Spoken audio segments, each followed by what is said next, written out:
గత వారంలా కాదు, ఈసారి ఇన్నింగ్స్ ఘనంగానే మొదలైంది. ఓపెనర్లో పోటీ పడి మరీ పరుగులు సాధించారు.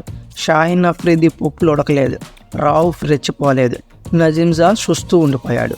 పాక్పై భారత్ తిరుగులేని ఆధిపత్యం. అదిరే ఆరంభం తర్వాత ఆరంభ వీరులు వెనుతిరిగిన ఆటలో ముందడుగు టీమిండియాదే కనపడింది.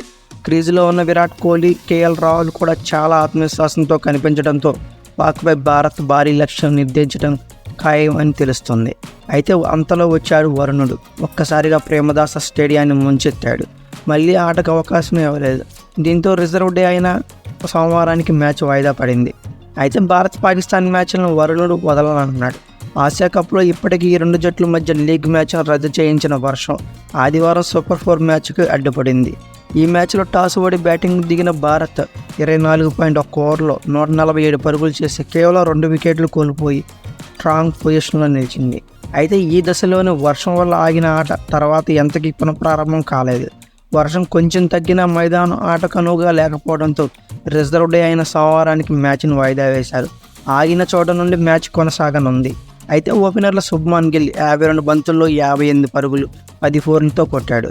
రోహిత్ శర్మ 49 బంతుల్లోనే 56 పరుగులు 6 ఫోర్లు 4 సిక్స్లతో విరుచుకుపడ్డాడు. అయితే విరాట్ కోహ్లీ 8 పరుగులతోనూ, కేఎల్ రాహుల్ 17 పరుగులతోనూ క్రీజులో ఉన్నారు. అయితే 24.1 ఓవర్లకే పరిమితమైన మొదటి రోజు రిజర్వ్ డే ఎంతవరకు గేమ్ చేంజ్ జరుగుతుందని ఫ్యాన్స్లో టెన్షన్ స్టార్ట్ అయింది. ఇప్పుడున్న పరిస్థితులు బట్టి మ్యాచ్ అంతరాయం కలిగించే అవకాశం ఎక్కువ కనబడుతుంది. రిజర్వ్ డే రోజు కూడా వాతావరణం అంత ఆసక్తిగా అయితే లేదు. అనేక వెదర్ వెబ్సైట్ల ప్రకారం ఫోర్కాస్ట్ చేస్తే ఇప్పుడున్న పరిస్థితులు బట్టి సాయంత్రం 5 గంటల నుంచి 80% అబోవ్ వర్షం పడే ఛాన్స్ కనబడుతుంది. అయితే ఈ రిజర్వ్ డే రెయిన్ పరిస్థితుల గురించి క్లుప్తంగా తెలుసుకుంటే సాయంత్రం 3 గంటలకి బిలో 70% గాను, సాయంత్రం 5:30 గంటలకి 82% గాను, సాయంత్రం 6:30 గంటలకు 72% గాను వర్షం పడే ఛాన్స్ ఉంది. దీన్ని బట్టి మ్యాక్సిమం నిన్నటి వాతావరణమే నెలకొనుందని తెలుస్తుంది.